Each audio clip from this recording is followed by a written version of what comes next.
హల్లెలూయా. అందుకే దేవుడు చెప్తున్నాడు, యెహోవా ఈరే నేను చూసుకున్నా. ఆమె చెప్పండి, గట్టిగా ఆమె చెప్పండి, ఆమె చెప్పండి. అబ్రహాం మైండ్ సెట్ కూడా తీసుకెళ్ళిపోయాడు. ఎవరిని?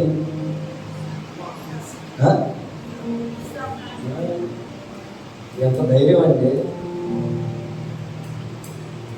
ఆయన వాక్యం ఉంది. వాక్యం ఉన్నవాడు విశ్వసించేవాడు ఏమవునంట? కలవరపడ. చెప్పండి, కలవరపడ. యెహోవా ఈరే చూచుకునే దేవుడు. ఇప్పుడు ఏం చేశాడు తెలుసా దేవుడు? అబ్రాహాం ఏం చేశాడు తెలుసా? అడ్డుపడే వాళ్ళందరూ కింద పెట్టేశాడు. స్తోత్రం. ఇంకా అసలు బుద్ధుందా, మైండ్ ఉందా? కొడుకుని తీసుకెళ్ళి బలి ఇస్తాడని అడ్డుపడే బ్యాచ్ ఉన్నారు కింద. వాళ్ళందరూ ఎక్కడ వదిలిపెట్టాడు? నిన్ను ముందుకు వెళ్ళలేకుండా అడ్డుపడే వాళ్ళు కొంచెం వదిలేయాలి. పక్కన నిన్ను ముందుకు వెళ్ళలేకుండా అడ్డుపడే వాళ్ళని కిందే వదిలే. అది బంధువులైనా, రక్త సంబంధులైనా, స్నేహితులైనా వదిలేస్తేనే నీకు అక్కడ. ఆమేన్. అబ్రాహాము అదే చేశాడు. అక్కడ దాకా సేవకులు తెచ్చుకున్నాడంట, వచ్చారంట. ఆ కరెక్ట్ అడ్రస్ కి రాగానే, ఆమేన్ హల్లెలూయా, అడ్రస్ కి రాగానే కొండ, ఆ ప్లేస్ కొండ దగ్గరికి రాగానే వాళ్ళు అక్కడే ఉంచి కొడుకు ఈయన మాత్రమే పైకి వెళ్ళారంట. అది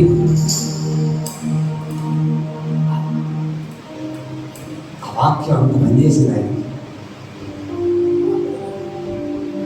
వెళ్ళిపోయాడు. ఇప్పుడు కొడుకు కూడా అన్నాడు.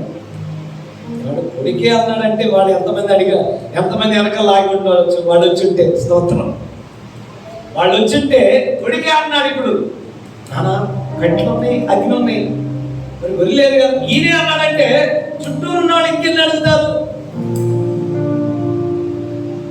చెప్పండి, సేవలో ముందుకెళ్ళేటప్పుడు అందరు సలహాలు తీసుకోకూడదు. తీసుకోవాల్సిన సలహాలే తీసుకోవాలి.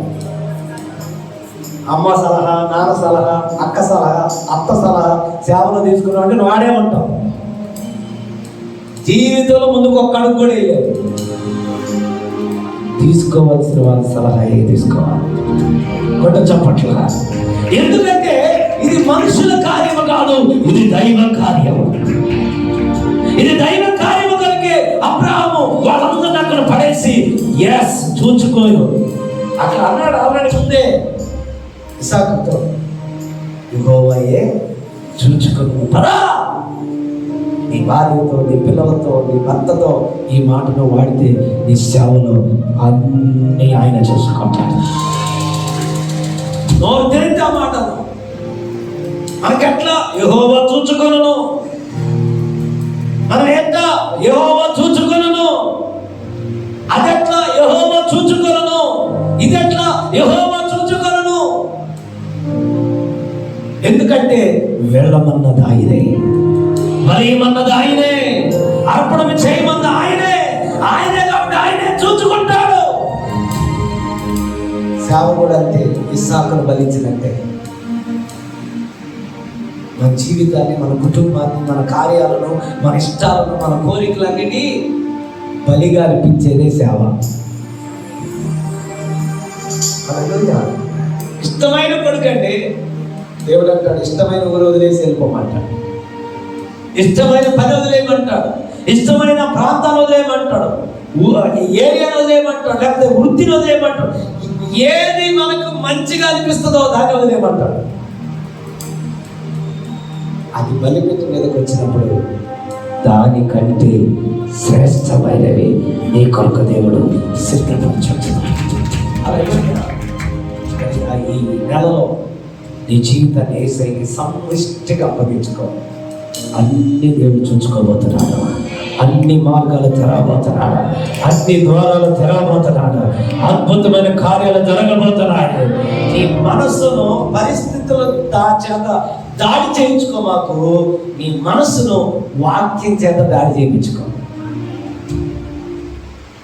దేని చేత దాడి చేయించాలి? చెప్పాలి గట్టిగా, చెప్పాలి గట్టిగా. ఎప్పుడు చూసిన వాక్యం వెళ్ళి దాటి చేయాలి. ఆమె ఏ పరిస్థితి వచ్చింది దానికి తగ్గట్టు వాక్యం తీయాలి ఫస్ట్. హల్లెలూయా. బలహీనంగా ఉన్నాగా వెంటనే వాక్యం యేసుపతిని గాయాలను స్వస్థత పొందుకున్నారు. ఆ డబ్బులు లేవంటే యెహోవా ఈరే చూచుకొనును, ఆయనే సమృద్ధిస్తాడు. ఆమె ఇవి ఎక్కాలి. పరిస్థితిని మనం దాడి చేయకూడదు. ఖచ్చితంగా దేవుడు కార్యం చేయబోతున్నాడు. ఈ నెలలో యెహోవా ఈరే చూచుకునే దేవుడు నీ కొరకు మార్గాలు తెరవ చేయబోతున్నాడు. కళ్ళు మూసుకుందాం, ప్రార్థన చేసుకుందాం.